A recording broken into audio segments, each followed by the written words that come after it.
ଏହି ପବିତ୍ର ବିଷୁବ ସଂକ୍ରାନ୍ତି ଅନୁଯାୟୀ ଯଦି ଆପଣ ମାନେ ଏହି ଉପାୟ ଗୁଡ଼ିକ ବ୍ୟବହାର କରନ୍ତି ତେବେ ଆପଣଙ୍କ ଘରେ ସୁଖ ଶାନ୍ତି ସହ ଧନ ବୃଦ୍ଧିର ଦେଖିବାକୁ ପାଇବେ।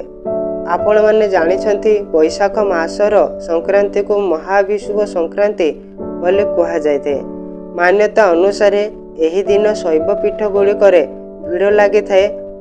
ଯଦି ଆପଣ ଏହି ଦିନଠାରୁ ଭକ୍ତିପୂର୍ଣ୍ଣ ଭାବରେ ମହାଦେବଙ୍କ ନିକଟରେ ଜଳଭାସି କରନ୍ତି ତେବେ ଆପଣଙ୍କର କଷ୍ଟ ଦୂର ହୋଇଥାଏ।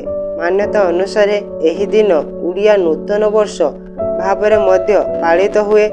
ଆପଣମାନେ ଜାଣିଛନ୍ତି ଓଡ଼ିଆ ସଂସ୍କୃତିର ପରମ୍ପରା ପ୍ରଭୁ ଜଗନ୍ନାଥଙ୍କ ପୂଜା ହୋଇ ଆପଣମାନଙ୍କର ପଞ୍ଜିକା ଆଜିଠାରୁ ସୃଷ୍ଟି ହୋଇ ବାହାରିଥାଏ।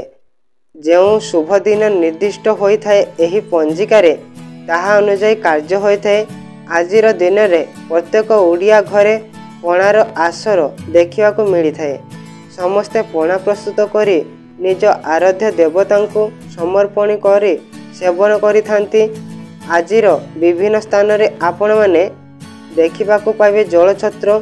ଯଦି ଆପଣମାନେ ଆଜିଠାରୁ ଜଳଛତ୍ର କରି ଜଳଦାନ କରନ୍ତି ପଥିକମାନଙ୍କୁ ତେବେ ଆପଣମାନଙ୍କର ପୁଣ୍ୟ ହେବା ସହ 7 ଜନ୍ମର ପାପ କିଛି ମାତ୍ରାରେ ଧୋଇ ଯାଇଥାଏ। ଆପଣମାନେ ଯଦି ଏହି ବୈଶାଖ ମାସରେ ଏହିସବୁ ଉପାୟ ଗୁଡ଼ିକ କରନ୍ତି ତେବେ ଆପଣଙ୍କ ଉପରେ ଆପଣଙ୍କର ପିତୃପୁରୁଷମାନେ ସନ୍ତୁଷ୍ଟ ହେବାର ଦେଖାଯାଇଥାଏ। ଆଜିଠାରୁ ଆରମ୍ଭ ହେଉଥିବା ବୈଶାଖ ମାସ ଯାକ ଆପଣମାନେ ଶିବଙ୍କ ମଥାରେ ଜଳାଭିଷେକ ରଖିଥାନ୍ତି ତେବେ ସମସ୍ତ ଗୃହ ଦୋଷ ଦୂର ହୋଇଥାଏ ଏବଂ ଜୀବନର ସୁଖମୟ ମଧ୍ୟ ହୋଇଥାଏ। ଯଦି ଆଜିର ଦିନରେ ଶିବଲିଙ୍ଗରେ ବେଲପତ୍ର ଅର୍ପଣ କରୁଛନ୍ତି ତେବେ ସେଥିରେ ମହୁ ଓ ଚନ୍ଦନ ଲଗାଇ ଅର୍ପଣ କରିବା ଦ୍ୱାରା ମହାଦେବଙ୍କ ଶୁଭ ଦୃଷ୍ଟି ପରିବାର ଉପରେ ଲାଗିଥାଏ।